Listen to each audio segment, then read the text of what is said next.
ದರ ಹೆಚ್ಚಳದಲ್ಲಿ ಕೆಲವು ಸ್ಟೇಜ್ ದುಪ್ಪಟ್ಟ ದರ ಹೆಚ್ಚಳ ಮಾಡಲಾಗಿದೆ. ಪ್ರಯಾಣಿಕರ ಹಿತದೃಷ್ಟಿಯಿಂದ ಇದನ್ನು ಕಡಿತ ಮಾಡುವಂತೆ ಸಿಎಂ ಸಿದ್ದರಾಮಯ್ಯ ಸೂಚನೆ ನೀಡಿದ್ದಾರೆ.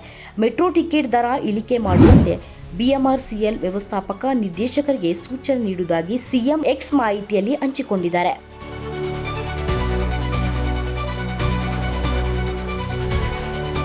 ಬೆಂಗಳೂರು ಮೆಟ್ರೋ ರೈಲು ನಿಗಮ ಇತ್ತೀಚೆಗೆ ಪರಿಷ್ಕರಿಸುವ ಪ್ರಯಾಣ ದರ ಏರಿಕೆ ಹಲವು ರೀತಿಯ ವೈಫಲ್ಯಗಳಿಂದ ಕೂಡಿದ್ದು, ಕೆಲವು ಕಡೆಯಲ್ಲಿ ಪ್ರಯಾಣ ದರ ದುಪ್ಪಟ್ಟಾಗಿರುವುದನ್ನು ಗಮನಿಸಿದ್ದೇನೆ. ಇದರ ವಿರುದ್ಧ ವ್ಯಕ್ತವಾದ ಸಾರ್ವಜನಿಕರ ವಿರೋಧಗಳನ್ನು ಪರಿಗಣಿಸಿ ಎಲ್ಲೆಲ್ಲಿ ಅಸಹಜ ರೀತಿಯಲ್ಲಿ ದರ ಏರಿಕೆ ಆಗಿದೆಯೋ ಅಂತಹ ಕಡೆಯಲ್ಲಿ ಪ್ರಯಾಣ ದರ ಇಳಿಸುವಂತೆ ಬಿಎಂಆರ್ಸಿಎಲ್ ವ್ಯವಸ್ಥಾಪಕ ನಿರ್ದೇಶಕರಿಗೆ ತಿಳಿಸಿದ್ದೇನೆ. ಅಂತಿಮವಾಗಿ ಪ್ರಯಾಣಿಕರ ಹಿತರಕ್ಷಣೆ ಮಾಡಬೇಕಾಗಿರುವುದು ನಮ್ಮ ಕರ್ತವ್ಯ ಎನ್ನುವುದು ಬಿಎಂಆರ್ಸಿಎಲ್ ಗಮನಕ್ಕೆ ತಂದಿದ್ದೇನೆ ಎಂದು ತಿಳಿಸಿದ್ದಾರೆ.